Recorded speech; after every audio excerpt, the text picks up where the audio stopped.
The night after the explosion, silence became heavier than smoke. It settled over the house like a living thing, pressing against walls, crawling under skin, filling every room with the kind of stillness that only follows something unforgivable. The world outside kept turning, unaware that inside these gates, time had fractured. Grief was supposed to bring people together.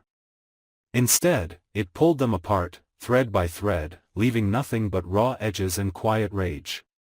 Faces once bound by blood now looked at one another as strangers, searching for someone to blame, for something to hate more than the ache itself. In the shadows of their grief, betrayal was already blooming, silent, deliberate, merciless. The house had grown colder since the night of the explosion. It was the kind of cold that didn't creep in from the outside but rose from the floorboards and walls, a chill woven into the silence of rooms that used to be alive. The family still refused to move the scorched car from the garage entrance, a blackened shell sitting under the faint autumn light, like a grave they could not bury. For weeks, they replayed the night over and over in their minds, the sound of glass shattering, the fire consuming everything, the smell of burned metal. Vernon stood by the ruins longer than anyone, frozen in the same stance, a silhouette against the burning wreck, watching the last piece of what he thought he knew collapse into smoke. Martin had always been complicated, but never a liar. That was the illusion Vernon clung to. The son who had once defended the family name was now reduced to ash in the public's eyes, a tragic loss that turned into front-page headlines. People whispered words like accident and fate and justice, as if repeating them would build a wall thick enough to keep the grief out. But grief didn't stay outside. It climbed in through every crack, burrowed into the corners of the Dupree house, turning every room into a battlefield of silence. The footage emerged 3 weeks later. It didn't appear with the weight of revelation, but with the quiet, clinical indifference of truth. A security camera from a warehouse district, 2 hours after the supposed accident, captured a single figure stepping out of the shadows, limping but alive. Martin. His movements were cautious, deliberate. And then, out of the darkness, Doug appeared. The handshake between them was brief, almost ritualistic. But in that single gesture, something larger than death was confirmed: betrayal. Vernon watched that footage alone at first. The room where he sat was too still, as if even the air held its breath. The glow of the screen reflected off the tears he didn't allow to fall. His fists clenched on the desk so tightly that his knuckles cracked, as if the sound could drown out the truth he had just witnessed. Martin wasn't dead. Worse, he had chosen not to be. He had chosen to walk away from blood, from name, from everything Vernon had spent a lifetime protecting. Rage didn't come in a flood. It seeped through him like poison, slow and suffocating. It was not the clean rage of a single wound but the layered fury of years unraveling at once. Every memory he had of Martin twisted itself into something unrecognizable, a childhood hug turned into manipulation, every proud moment into a lie, every promise into a calculated step toward betrayal. Vernon pressed his hands against the desk until the edges dug into his palms. Pain was better than helplessness. Across the estate, Anita moved through the hallways as if in a daze. She had stopped sleeping the night after the funeral. She refused to say the word death aloud, as if language itself might make it permanent. When Vernon told her about the footage, she didn't cry. She simply stood there, her chest rising and falling as if each breath cost her more than the last. There was no space left for shock. Only a hollow ache, the kind that grows when love and hate share the same heartbeat. Doug had always waited in the shadows, patient like a vulture circling something not yet dead. For years he had clashed with Vernon, business wars, political maneuvers, personal vendettas carved deep into both their histories. But where Vernon built walls to protect, Doug built traps to dismantle.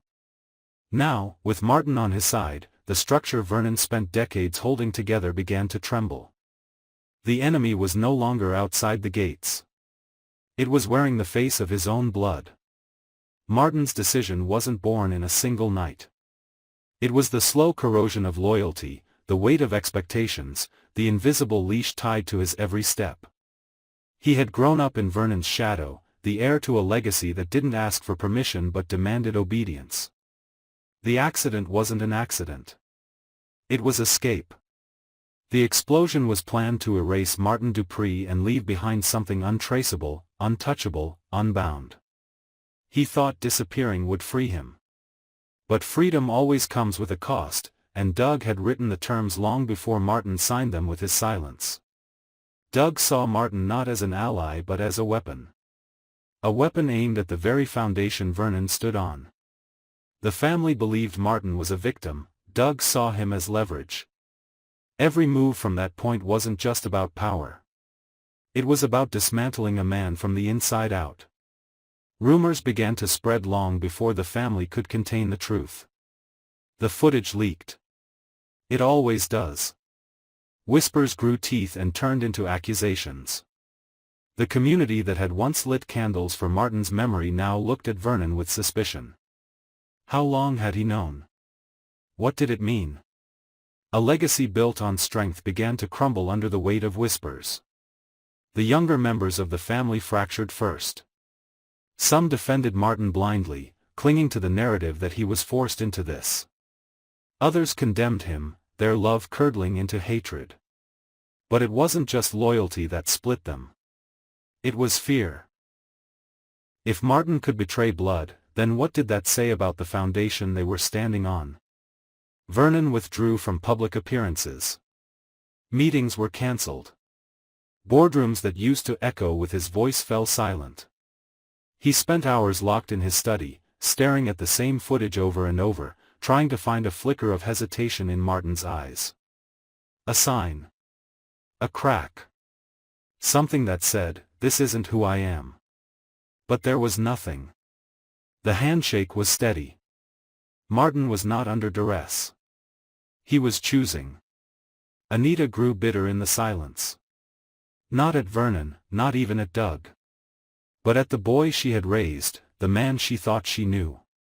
She replayed every conversation, every warning sign she'd brushed aside as stress, as ambition, as youth. She had believed love could hold someone back from crossing the line. But love doesn't stop betrayal. It only makes the knife sink deeper.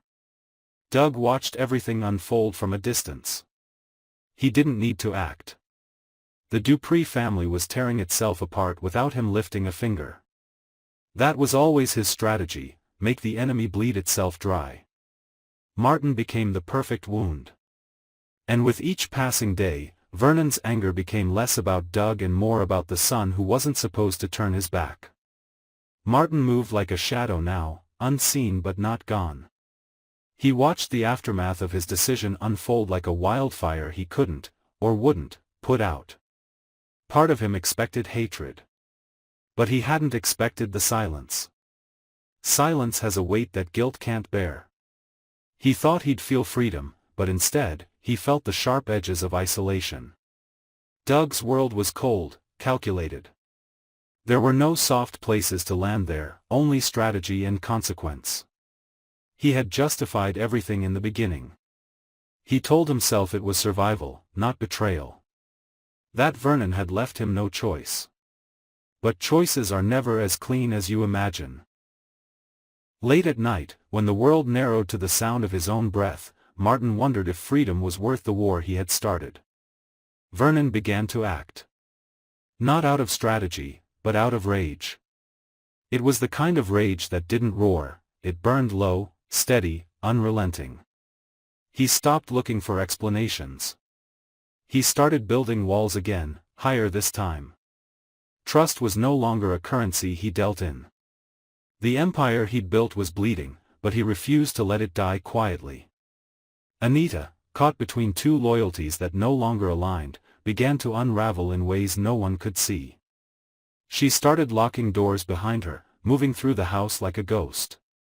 Her heart had split in two, and both sides were losing. The world outside continued to turn, but inside the gates, time had frozen. Every glance held suspicion. Every gesture carried weight. The Dupree house had become a battlefield without bombs, where silence screamed louder than any explosion ever could. Martin's alliance with Doug was never meant to be permanent. He thought he could control the terms. But Doug didn't make alliances. He collected debts. And Martin was already knee-deep in one he could never repay. As Vernon started to strike back, Martin realized he wasn't just betraying a father. He was digging a grave, for all of them. What he hadn't foreseen was the chain reaction. The more Doug used him as a weapon, the more Martin became a target. The same hands that had once reached out to him in love were now ready to strangle him in vengeance. Blood had turned against blood, and no one was safe anymore. The footage played in Vernon's mind on a loop. Not the explosion. Not the funeral. Just that handshake. That single moment when a son chose an enemy over his own bloodline. The night the family's foundation cracked was not the night of the fire. It was the night Martin decided to survive alone. The house no longer felt like a home, it had become a monument to everything they had lost. The walls still stood, the floors still carried footsteps, but the warmth had drained away, leaving only echoes. Trust had burned out quietly, like the last ember in a dying fire, leaving behind nothing but the scent of smoke. Vernon stood alone in the study, staring at the remnants of a world he had built with blood and faith. There had been a time when he believed that loyalty could not be broken, that family was stronger than any enemy. Now he understood how naive that belief was. Betrayal doesn't arrive like a storm. It grows slowly, patient and silent, until one day it is all that remains. Martin's choice had carved a wound that no apology could close. Even if he returned, nothing would be the same. The space he once filled now held something colder, a truth that could not be erased or rewritten. Doug had not just taken a son from a father, he had turned blood into a weapon. And in doing so, he had planted something poisonous in all of them. Outside, the night stretched endlessly, black and merciless. Vernon didn't know what would come next, but he understood one thing with a clarity that terrified him: this wasn't the end. This was the quiet before the next strike. Martin had started something he couldn't control. Doug had unleashed a war that would not stop until everything that bore Vernon's name was reduced to dust. And somewhere in the darkness, Martin was still out there, breathing, choosing, unraveling everything with every step he took away from home. The family he abandoned would never be the same, and neither would he. Some lines, once crossed, can never be uncrossed. Some fires, once lit, never truly burn out. The silence that settled over the house was no longer grief. It was a promise. A warning. And deep inside, Vernon felt something shift, a calm, cold determination that would not break this time. The next time he saw Martin, it wouldn't be as a father. It would be as something far more dangerous.